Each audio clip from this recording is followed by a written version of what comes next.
সকল শ্রোতা বন্ধুদের শুভ সন্ধ্যা ও নমস্কার জানিয়ে শুরু করছি আজকে শ্রী অরবিন্দ পাঠচক্র রিসরা পরিচালিত যে ক্লাসটি হয়। আমরা সরাসরি এখন সন্দীপদার কাছে চলে যাব।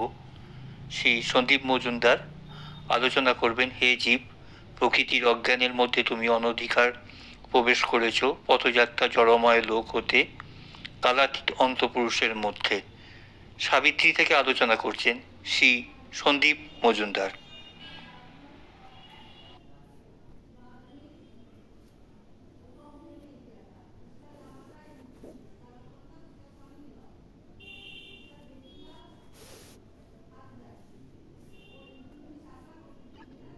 শ্রী অরবিন্দ রচিত মহাকাব্য সাবিত্রী থেকে আমরা শুনব এখন রিসরা পাঠচক্র পরিচালিত আজকের সন্ধ্যার এই class. Savitri book 6 canto 2 the way of fate and the problem of pain, এই পর্যায়ে আজকে আলোচনা আছে। আমরা যে বিষয়টি নিয়েছি এই বিষয়টি প্রথমে আমরা একটু শুনে নিই। ও soul, intruder in nature's ignorance, armed traveler to the unseen supernal heights, thy spirit's fate is a battle and ceaseless march against invisible opponent powers, a passage from matter into timeless self, এই পর্যায়ে আমরা নিয়েছি। আমরা প্রথমেই এই পর্যায়ে আসার আগে এর বাংলা অনুবাদের কয়েকটা জায়গা আমরা একটুখানি পাঠ করে নেব, তাহলে আমাদের সুবিধে হবে। কারণ এখানে the way of fate and problem of পেনে এই যে নিয়তির কথা বলা হয়েছে, নিয়তির মধ্যে দিয়ে মানুষকে যে চলতে হয় এবং তার যে যন্ত্রণা, তার যে জীবনের যন্ত্রণা এবং সমস্যা নিয়ে যে তাকে চলতে হয়, এই বিষয়ে প্রথমে একটি ভাবার আছে যে মানুষ যখনই জন্মগ্রহণ করলো সে তার জীবনে চলার পথে এমন কিছু কিছু অবস্থার সম্মুখীন হয় যেটা তার আগে থেকে জানা থাকে, এবং তখন মানুষকে এইভাবে বোঝাতে হয় যে নিয়তি, এটা হচ্ছে তোমার ভাগ্য, এটা তোমার নিয়তি। নিয়তি ক্রিয়ানাবাদ যেতে, অর্থাৎ নিয়তিকে কেউ লঙ্ঘন করতে পারে না। নিয়তি যার যেরকম হবে তাকে সেরকম ভাবে চলতেই হয় জীবনে, আর নিয়তি যে যে অবস্থার মধ্যে আনবে সেই সে অবস্থার সম্মুখীন হতেই হবে। কিন্তু ভারতবর্ষের আধ্যাত্মিক সাধনা একবারে পরিচ্ছন্ন ভাষায় এটা বলে দেয় যে যারা ভগবানের সাধনা করেন তারা কিন্তু এই নিয়তির থেকে অনেকাংশে মুক্ত হয়ে যান। কারণ তাদের মধ্যে বিশেষ করে ভগবানের করুণা বা কৃপা এমন ভাবে কাজ করে যখন নিয়তির এই কাজটা তাদের কাছে আর কোনো প্রয়োজনীয় বিষয় বা অপরিহার্য বিষয় হিসেবে দাঁড়ায় না। শ্রী অরবিন্দ এখানে কিরকম সুন্দর বলেছেন, তোমার নিয়তি হলো এক আদান প্রদান, প্রতি মুহূর্তে প্রকৃতির আর তোমার অন্তরাত্মার মাঝে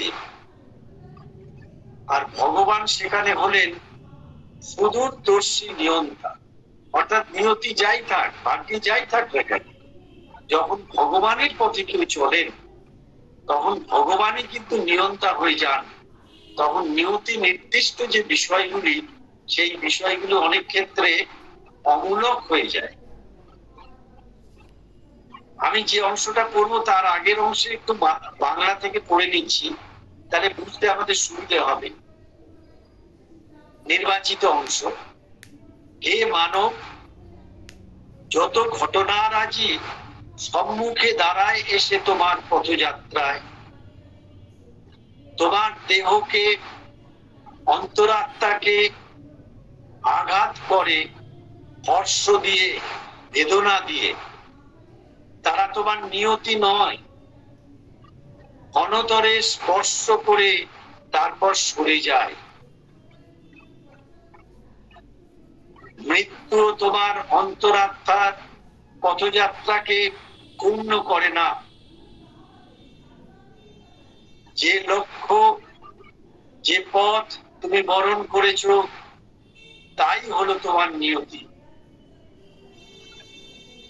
বেদির উপরে উৎসর্গ করে চলেছে তোমার চিন্তাকে, তোমার হৃদয়কে।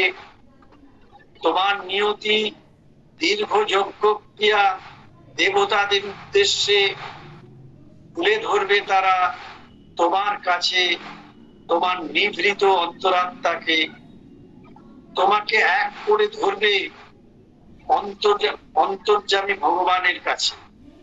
এইবারে আজকের যে অংশ আমরা পড়লাম, O soul intruder in nature's ignorance, এই আমরা নলিনীদার বাংলা অনুবাদ থেকে পড়ছিলাম।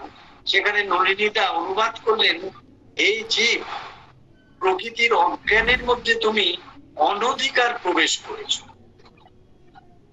Armed traveler to the unseen supernal heights, পরমাপ্রিত পথচারী তুমি অদৃশ্য তুঙ্গতম শিখরের অভিমুখে। Thy spirit's fate is a battle and ceaseless march. অন্তঃপুরুষের নিয়তি হলো একটা সংগ্রাম, অবিরাম অভিযান against invisible opponent powers, অগোচর শত্রু শক্তি সংঘের অভিমুখে। A passage from matter into timeless self, পথযাত্রা জড়ময় লোক হতে কালাতীত অন্তঃপুরুষের মধ্যে। এই অংশটি আমরা যে আলোচনা করব।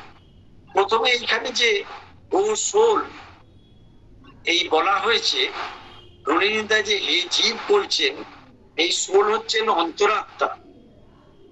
এই অন্তরাত্মা হচ্ছেন ইনমোস্ট বিং, আমাদের হৃদ গহ্বরে যিনি অবস্থান করেন। প্রত্যেক মানুষের হৃদ গহ্বরে অন্তরাত্মা অবস্থান করেন। তিনি হচ্ছেন ভগবানের প্রতিনিধি প্রত্যেক মানুষের মধ্যে। এবং এই অন্তরাত্মা আবৃত অবস্থায় থাকে, আড়ালে থাকে, তাই তাকে বোঝা যায় না। কিন্তু এখানে যে কথা হলো যে কেন এখানে অনধিকার প্রবেশের কথা বলা, এবং কোথায় অনধিকার প্রবেশ করছে না, নেচারস ইগনোরেন্স, অর্থাৎ প্রকৃতির অজ্ঞানের মধ্যে অনধিকার প্রবেশ করছে। তাহলে অন্তরাত্মা ইন্ট্রুডার, অনধিকার প্রবেশ করছে ইন নেচারস ইগনোরেন্স, প্রকৃতির অজ্ঞানের। কেন? এই অজ্ঞানতা কোথায় ছিল? প্রকৃতির অজ্ঞানতা এলো কোথা থেকে? সৃষ্টির শুরুতে তো কোনো অজ্ঞানতা ছিল না। তাহলে আমাদের একটুখানি সহজভাবে বুঝতে হয় যে সৃষ্টির আগে ভগবান একা ছিলেন। ভগবান একা ছিলেন, এবার তিনি বহু হতে চাইলেন। তার হৃদয়ের গভীর থেকে ইচ্ছা জাগ্রত হলো ইয়াকা হাম বহু শ্যামা, অর্থাৎ আমি এক, আমি বহু হব।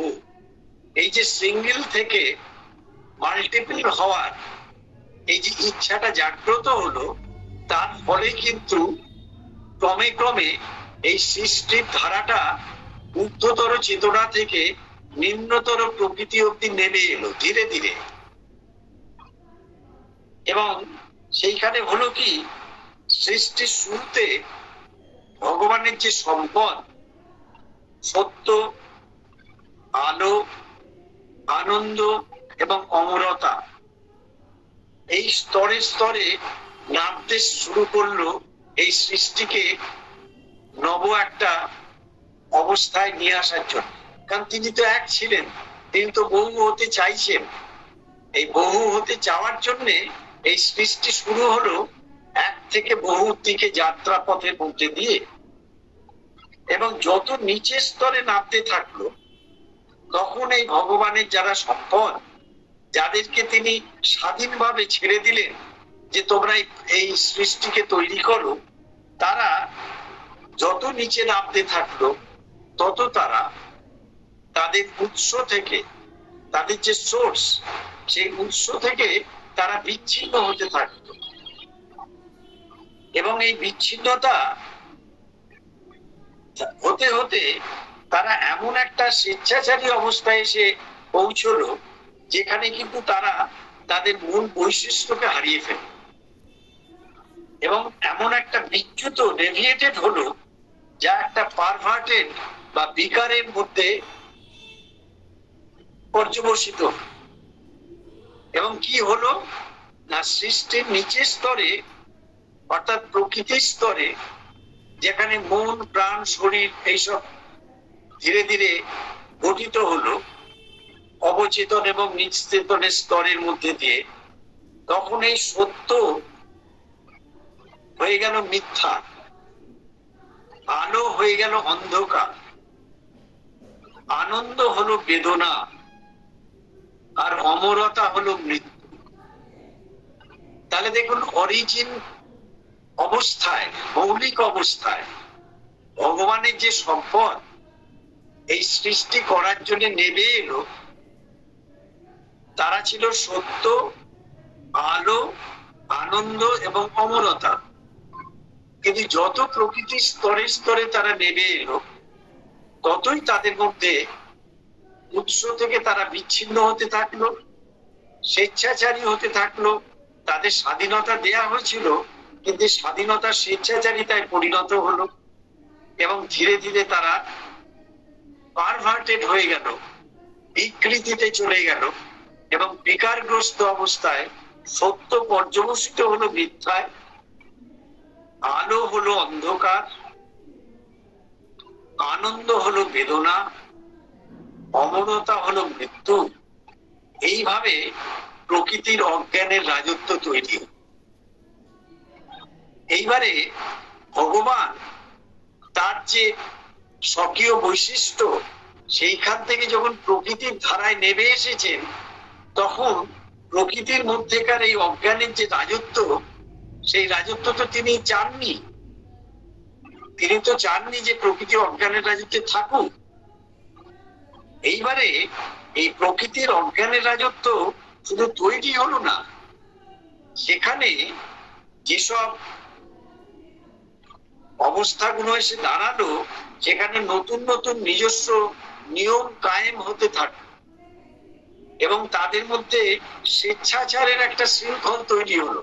অর্থাৎ অজ্ঞানের মধ্যে আবার একটা নিয়ম তৈরি হলো, যে নিয়মটা অজ্ঞানের মধ্যে থাকতে গেলে তার সেই নিয়মকে মানতেই হবে। এবং কাজেই সেখানে যে কেউ প্রবেশ করতে পারবে না। যদি অজ্ঞানের রাজত্বের অনুমোদন না পায়, তাহলে কিন্তু সেখানে কেউ প্রবেশ করতে পারবে না। অর্থাৎ উৎস থেকে বিচ্ছিন্ন হয়ে তারা নিজেদের স্বাধীন হিসেবে মনে করতে শুরু করবে।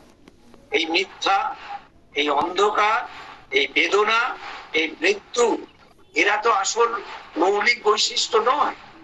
এরা সত্য বিকারগ্রস্ত হয়েছে মিথ্যায়, আলো হয়েছে অন্ধকারে, আনন্দ হয়েছে বেদনায়, অমরতা হলো মৃত্যুতে। এবং এইভাবেই প্রকৃতির অজ্ঞানের রাজত্ব তৈরি হলো।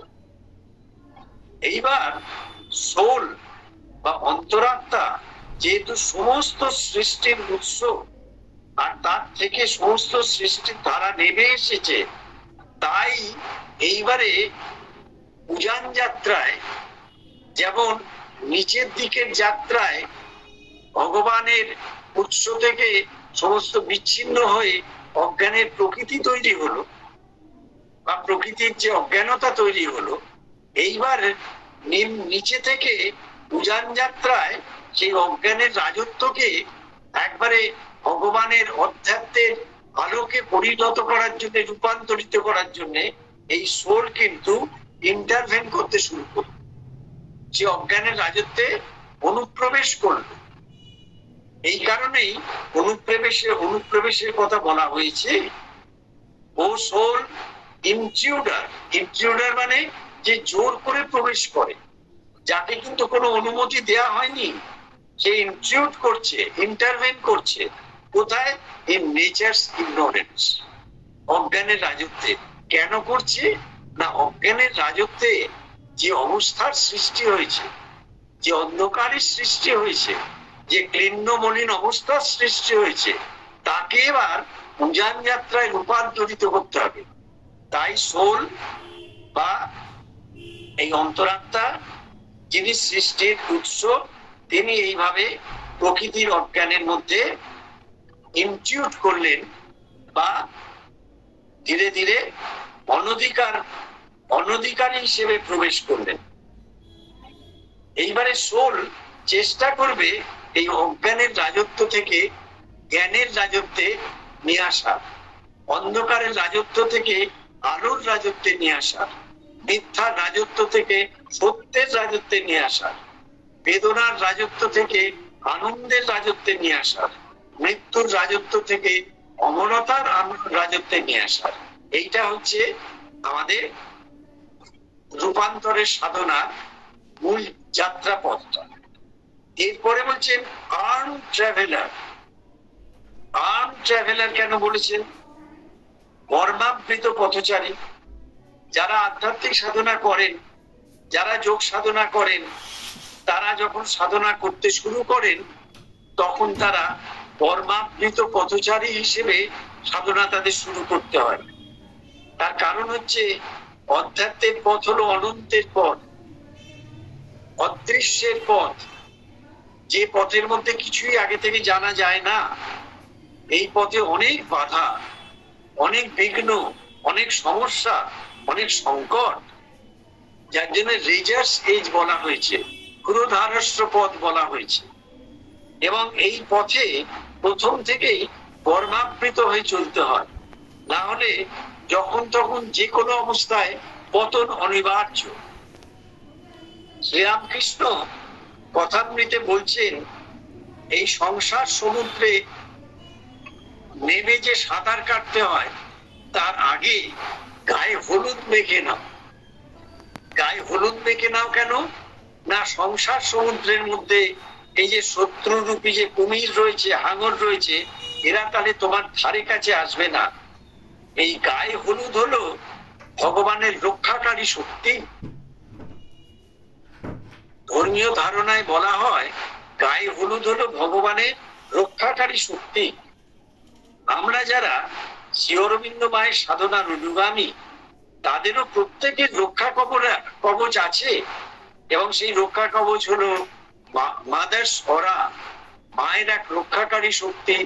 আমাদের প্রত্যেকের একবারে অবয়বের মধ্যে আমাদেরকে রক্ষা করে চলেছেন তিনি, যাতে আমরা কোনো অদৃশ্য পথের কোনো বাধা বিঘ্ন, কোনো সমস্যা সংকটের মধ্যে হারিয়ে না যায়। এখন কথা হচ্ছে, এই বর্ণাবৃত পথিক আর্ম ট্রাভেলার তিনি কোথায় চলেছেন? তিনি চলেছেন অদৃশ্য তুঙ্গতম শিখরের অভিমুখে। অর্থাৎ আধ্যাত্মিকতার যে শিখর রয়েছে স্তরে স্তরে, সেই স্তরে স্তরে ঊর্ধ্ব থেকে ঊর্ধ্বতম স্তরের যে শিখর রয়েছে, সেই শিখরের দিকে তিনি চলেছেন। এবং প্রথম দিকে সেই শিখরের নাগাল পাওয়া যায় না। যখন একটা কোনো শিখরে উপস্থিত হওয়া যায় তখন তার পরের শিখরটিকে কিন্তু হয়তো কিছুটা আভাস পাওয়া যায়, কিন্তু পরিষ্কারভাবে জানা যায় না। তাই বলা হয়েছে অদৃশ্য তুঙ্গতম শিখর, যে শিখর কিন্তু অনেক উচ্চে, অনেক ঊর্ধ্বতম অবস্থায়।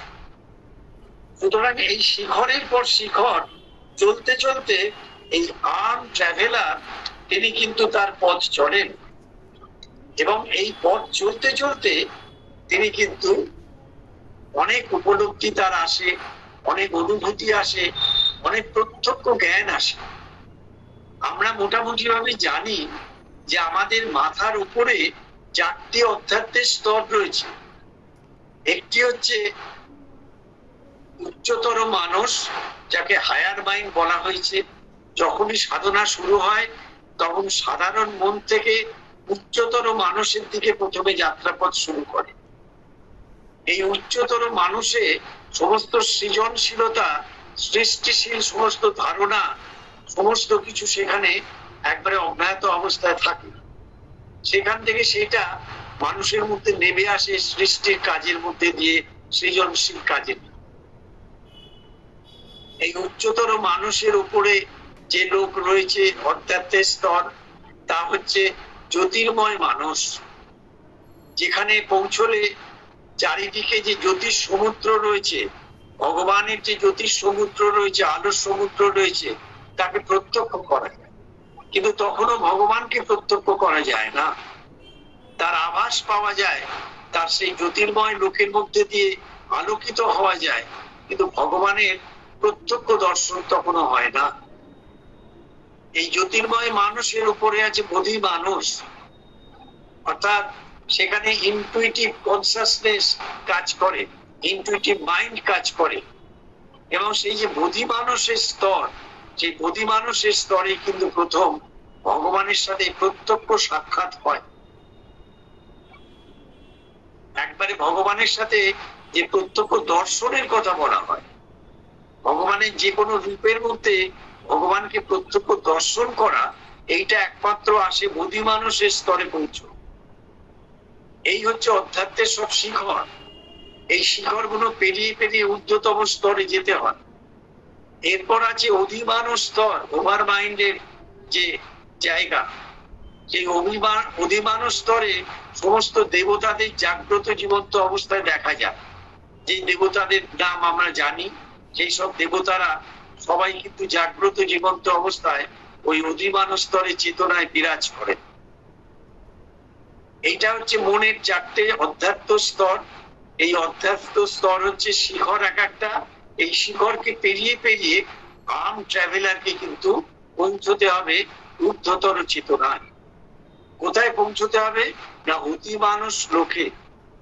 যে অতিমানস লোকে পূর্ণ জ্ঞান, পূর্ণ শান্তি, পূর্ণ প্রেম, পূর্ণ সৌন্দর্য, পূর্ণ আনন্দ, পূর্ণ আলো বিভূষিত হয়ে রয়েছে।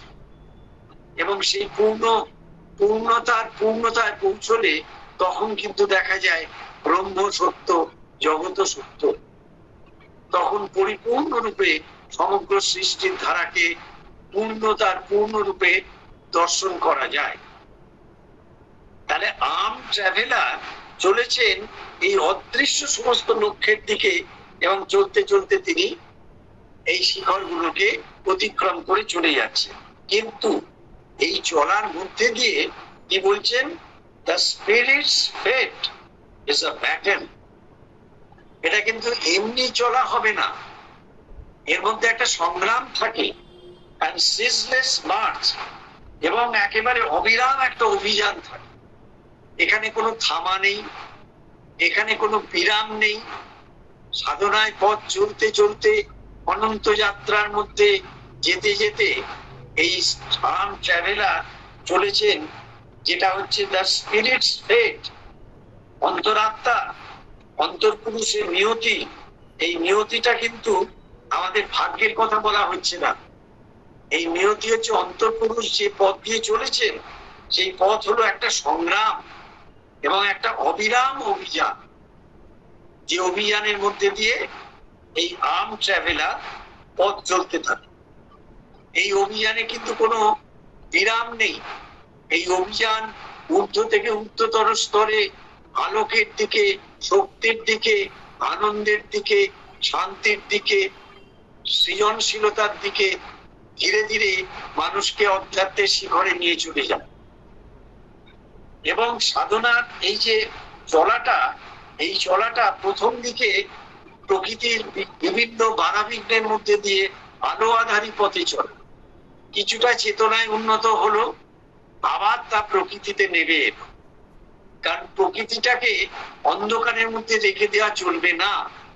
অর্থাৎ চেতনায় যতটা উন্নতি করবেন সাধক বা সাধিকা, ঠিক সেই উন্নতির সমস্ত মৌলিক বৈশিষ্ট্যগুলো নিয়ে প্রকৃতির মধ্যে নামবেন এবং প্রকৃতির অন্ধকারের মধ্যে, অজ্ঞানের মধ্যে সেই গুণগুলোকে নিয়ে এসে সেই প্রকৃতির রূপান্তর ঘটাবেন। এখন এই সংগ্রাম কেন? সংগ্রাম এই কারণে, দুটো কাজ একসাথে চলছে। একটা হচ্ছে advance towards the supreme consciousness, অর্থাৎ চেতনার উত্তরণের মধ্যে দিয়ে যাত্রা, আর একটা হচ্ছে প্রকৃতির নিম্নাভিমুখী যে টান। প্রকৃতি সবসময় নিচের দিকে টেনে রাখার চেষ্টা করছে, যেখানে মনের অসংখ্য চিন্তা ভাবনার স্তর রয়েছে, প্রাণের অসংখ্য বাসনা কামনার স্তর রয়েছে, শরীরের অসংখ্য অভ্যাসের স্তর রয়েছে, অবচেতনের স্তর রয়েছে। এই অবচেতন হলো একটা ভান্ডার, অর্থাৎ আমরা যা কিছু ভাবছি, যা কিছু বলছি, যা কিছু ফেস করছি, সম্মুখীন হচ্ছি, এই সমস্ত অবচেতনের স্তর থেকে উঠে এসে আমাদের সামনে এসে দাঁড়াচ্ছে। এবং তার তলায় আছে নিশ্চেতনা। এইটা হচ্ছে নিম্ন প্রকৃতির জায়গা। এই নিম্ন প্রকৃতির সমস্ত সময় তাদের অজ্ঞানের রাজত্বকে কায়েম করার জন্য সে সব সময় চেষ্টা করছে। এত বছর ধরে, বহু যুগ ধরে যারা ওখানে রাজত্ব করছিল, তারা তো সহজে পথ ছেড়ে দেবে না। তাই সেই যাত্রা পথের মধ্যে দিয়ে টুয়ার্ডস দ্য সুপ্রিম কনসাসনেস এবং নিচের দিকে যে লোয়ার ফোর্সেস এবং অ্যান্টি ডিভাইন ফোর্সেস রয়েছে, তার মধ্যেকার যে কন্ট্রাডিকশন, তার মধ্যেকার যে দ্বন্দ্ব, তার মধ্যেকার যে লড়াই, এই লড়াই কিন্তু সাধনার শেষ অবধি চলতে থাকবে। তাই বলছেন spirit's fate is a battle. এই যুদ্ধ কিন্তু বাইরের যুদ্ধ নয়, এই যুদ্ধ অন্তর্যুদ্ধ, ভেতরের যুদ্ধ।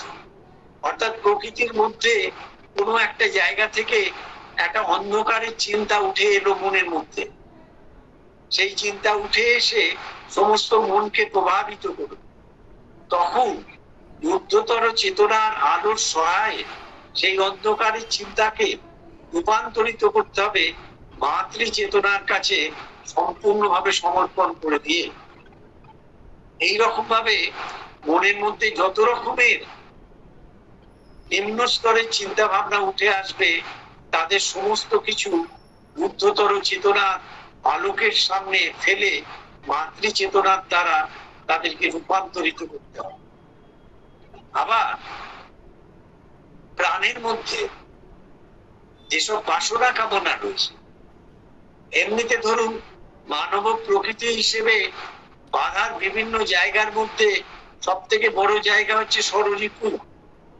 এই যে 6টি রিপুর কথা বলা হয়, কাম, ক্রোধ, লোভ, মদ, মোহ, মাৎসর্য, এই রিপুগুলি কিন্তু প্রত্যেকে এক একজন স্বাধীন। এই স্বাধীন রিপুগুলি যে কোনো সময় প্রকৃতির মধ্যে থেকে এসে, অন্তরস্থিত প্রকৃতির মধ্যে থেকে এসে যে কোনো সময় সাধনাকে বানচাল করে দিতে পারে। অর্থাৎ তাদের নিজস্ব একটা জগৎ রয়েছে, তাদের নিজস্ব একটা স্বাধীন ক্ষেত্র রয়েছে, তাদের নিজের মধ্যে একটা ক্ষমতা রয়েছে। সেই ক্ষমতার বলে তারা কিন্তু যে কোনো সময় যে কোনো কাউকে তার সাধনা থেকে বিচ্যুত করে দিতে পারে। তাই সাধনা কিন্তু সবসময় লড়াইয়ের পথে, সংগ্রামের পথে চলে, ব্যাটেল। এটা হচ্ছে the spirit's fate is a battle. এই যে লড়াই, এই যে সংগ্রাম, এই প্রতি মুহূর্তে রক্ত স্নাত অবস্থায় ভেতরের অন্তর্যোদ্ধা, যিনি অন্তরাত্মা, তিনি প্রকৃতির মধ্যে একবারে ছিন্ন ভিন্ন করে প্রকৃতির প্রত্যেকটা অংশকে তিনি তার আলোকে আলোকিত করে রূপান্তরিত করছেন। এবং এরপর মনের চিন্তা ভাবনার মধ্যেকার যে রূপান্তর ঘটছে, সেখানে মনের মুক্তি ঘটবে, অজ্ঞান মন হয়ে উঠবে একবারে প্রজ্বলিত জ্ঞানের আধার হয়ে উঠবে। যে মন একদিন অজ্ঞানের মধ্যে দিয়ে চলছিল, সেই মন একদিন একবারে জ্ঞানের আধার হয়ে উঠবে। এইভাবে প্রাণের ক্ষেত্রেও যখন সাধনা নামবে, তখন প্রাণের ক্ষেত্রেও এরকম সংগ্রাম চলবে। কারণ অসংখ্য বাসনা কামনা, অন্তহীন বাসনা কামনা সেই প্রাণের মধ্যে দিয়ে কাজ করে, এবং সে যে কোনো সময় যে কোনো রিপুবোধকে ওপরে নিয়ে চলে আসতে পারে, এসে সাধনায় বাধা দিতে পারে। তাই বলছেন the spirit's fate is a battle, অর্থাৎ অন্তরাত্মার এই নিয়তিটা হলো সংগ্রাম। এন্ড সিজলেস, সিজলেস মানে কি? যাকে থামানো যায় না, যে অভিযানটা কখনো বিশ্রাম চায় না, সে অভিযান সব সময়ের জন্য, প্রতি মুহূর্তের জন্য চলতে থাকে। তাই সাধনা কিন্তু প্রতি মুহূর্তের সাধনা। এবারে এর মধ্যে দিয়ে চলতে চলতে আবার প্রাণের মধ্যে কিন্তু এই রূপান্তর হতে হতে প্রাণ একদিন যখন রূপান্তরিত হয়, তখন মন প্রাণ রূপান্তরিত অবস্থায় দেহের রূপান্তরে সাহায্য করে।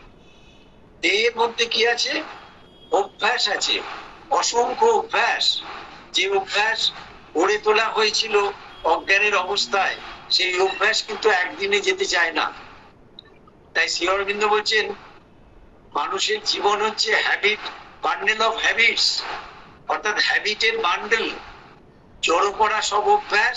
সেই অভ্যাস নিয়ে মানুষ চলেছে সাধারণ জীবনে গড্ডালিকা প্রবাহের মধ্যে দিয়ে।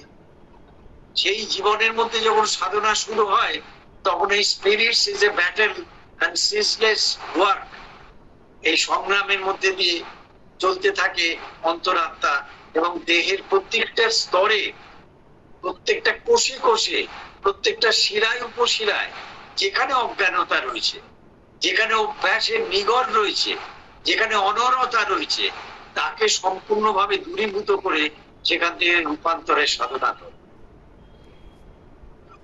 এবং এখানে এই যে বলছেন সিজলেস মার্চ, এই সিজলেস মার্চটা কিন্তু একদিনে হয় না।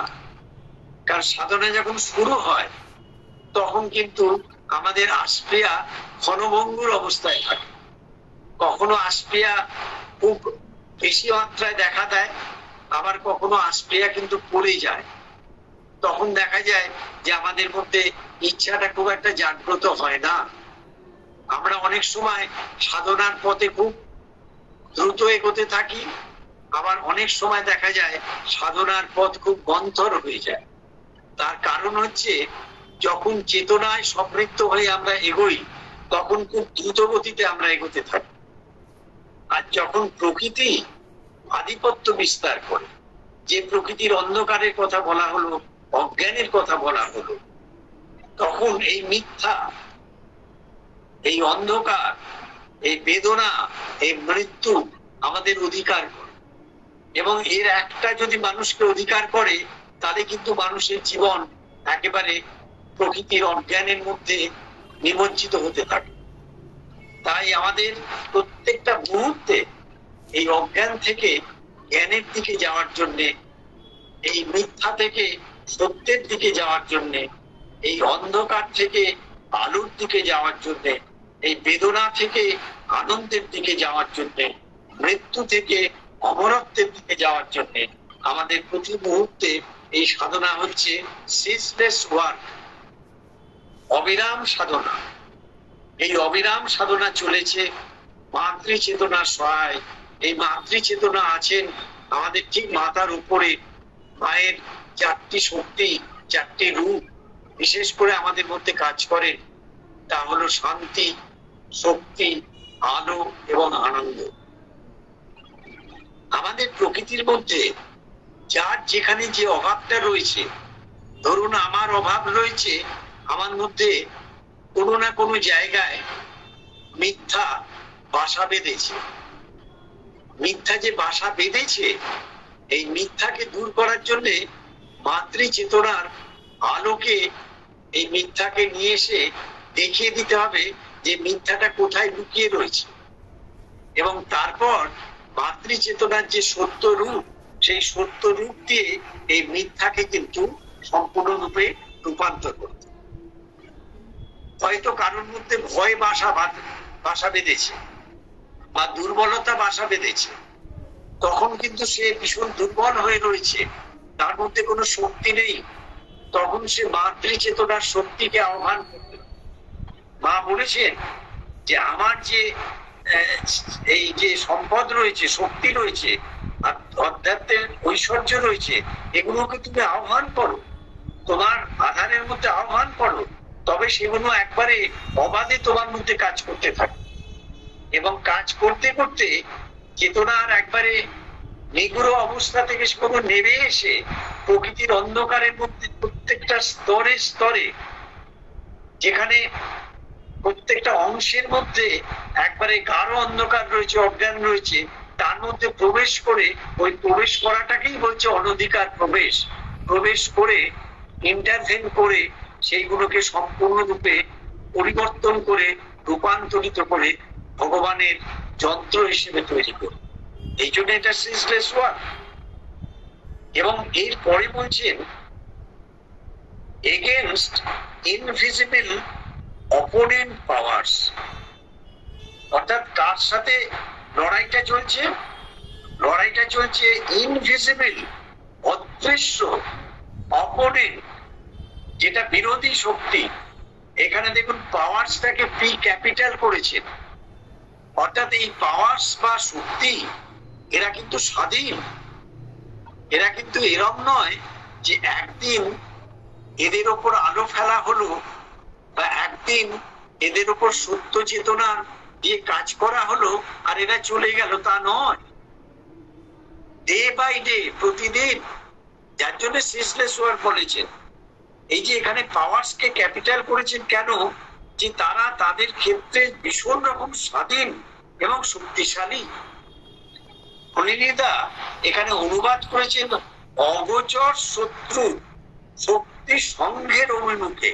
শক্তি সঙ্গ কথাটা বলছেন, অর্থাৎ এই যে শত্রুরা, ইনভিজিবল যে অপোনেন্ট রয়েছে, যারা বিরোধী শক্তি হিসেবে কাজ করছে, ভগবানের রাজত্বকে যারা কায়েম হতে দিতে চাইছে না, তারা কিন্তু ভীষণ রকম স্বাধীন এবং শক্তিশালী। তারা কিছুতেই ভগবানের এই যে বৈশিষ্ট্য তা প্রকৃতির মধ্যে কিছুতেই প্রতিষ্ঠিত হতে দিতে চায় না, কারণ তারা এতকাল ওখানে রাজত্ব করেছে। তারা সহজে ছেড়ে দেবে তাদের এই রাজত্বটা? যে রাজত্ব যারা এতদিন ধরে উপভোগ করেছে, তারা কি সহজে ছেড়ে দেবে? দেবে না। এই জন্য শক্তি সঙ্গ কথাটা বলেছে, অর্থাৎ তারা কিন্তু একটা বেশ ভালো রকম শক্তি সঙ্গ তৈরি করে এই সাধনার বিরুদ্ধে এসে দাঁড়িয়ে থাকে, যাতে কিছুতেই সাধনায় সাফল্য না পাওয়া যায়, সাধনা সার্থক না হয়। এবং সেই সব অব্যভিচারী শক্তি সমূহ তারা কিন্তু তাদের পথকে এমন ভাবে শক্ত করে ধরে থাকে যাতে কিছুতেই ভগবানের রাজত্ব কায়েম না হয়। সেই জন্যে ইনট্রুডার কথাটাকে ব্যবহার করেছে, অর্থাৎ ভগবান যখন কৃপা করে কোনো আধারের মধ্যে কাজ করতে শুরু করেন, তখন তিনি কোনো বাধা নিষেধ, কোনো বাধা বিঘ্ন, কোনো বিধি নিষেধ, কোনো অবস্টাকেলস বা কোনো ধরনের এই শক্তি সঙ্গের যে বিরুদ্ধতা, এটাকে তিনি মানেন না। তিনি সমস্ত ছিন্ন ভিন্ন করে দিয়ে তার মধ্যে দিয়ে রূপান্তরকারী শক্তি দিয়ে প্রকৃতির সেই সব জায়গাগুলোকে একবারে আলোয় আলোকিত করে দেন, শান্তির প্রতিষ্ঠা করেন, সমতার প্রতিষ্ঠা করেন, শক্তি দিয়ে সেখানে সম্পূর্ণরূপে সেই জায়গাটাকে দুর্বল জায়গাটাকে শক্তিশালী করে তোলেন এবং আমাদের প্রকৃতির মধ্যে তিনি একবারে নেবে এসে কাজ করেন। এই জন্যে এগেইনস্ট ইনভিজিবল অপোনেন্ট পাওয়ার্স এই থাকার জন্যই কিন্তু এই the spirit fate is battle and ceaseless work march, এই জন্যই কিন্তু এই অন্তরাত্মার যে নিয়তি সেটা সংগ্রামশীল অবস্থায় থাকে এবং অবিরত একটা সংগ্রামের মধ্যে দিয়ে, অভিযানের মধ্যে দিয়ে চলে। তাই এই পথ হলো লেজার্স এজ, পুরোধারস্য পথ, অধ্যাত্মের পথ, ভগবানের পথ, সবসময় পুরোধারস্য পথ। যে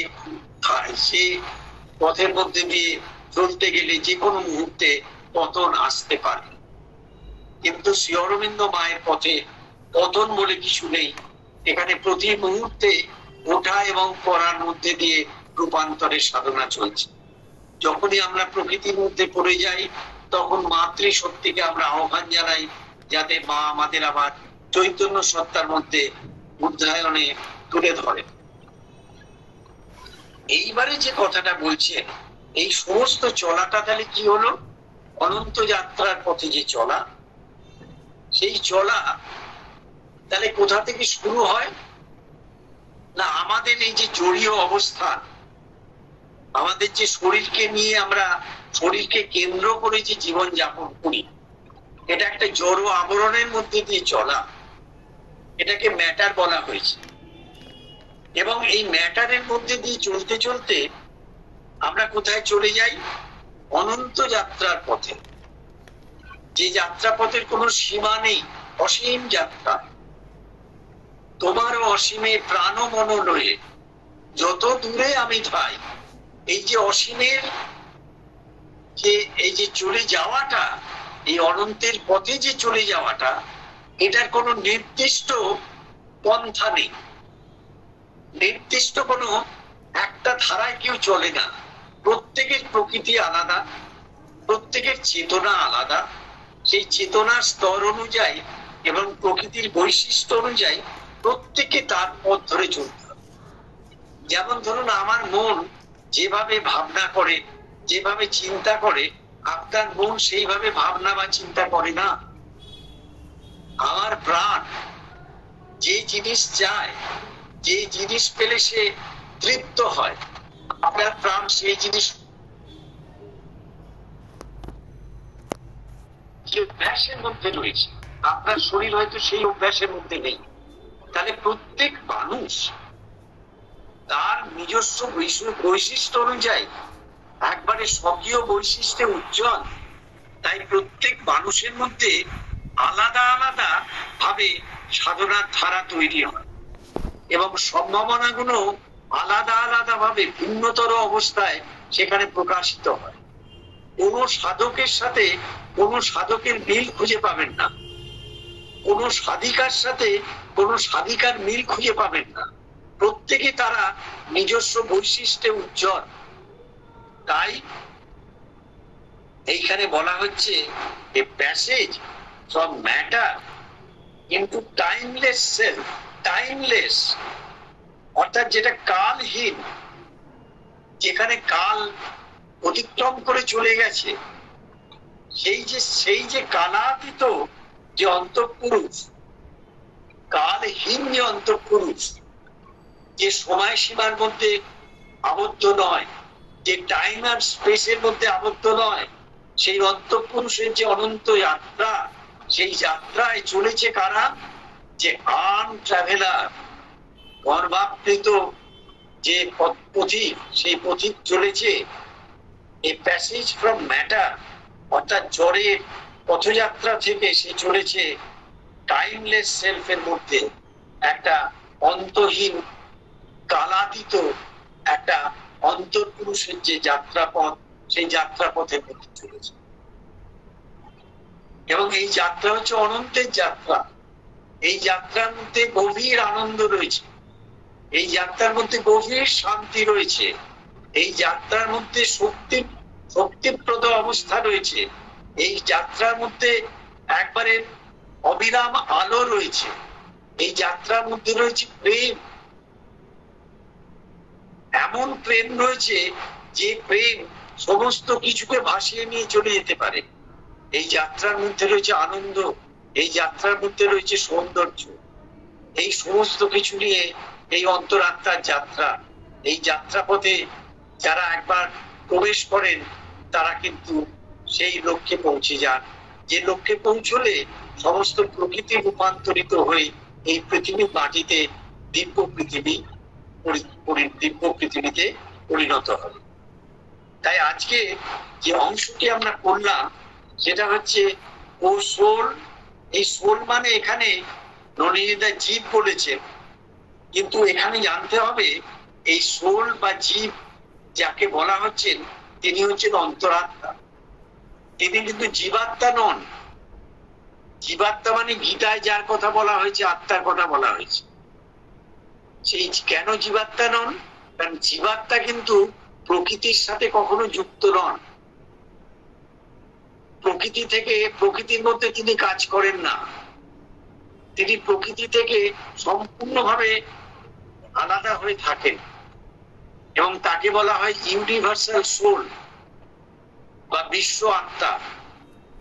সেটা কিন্তু আলাদা একটা ক্ষেত্র।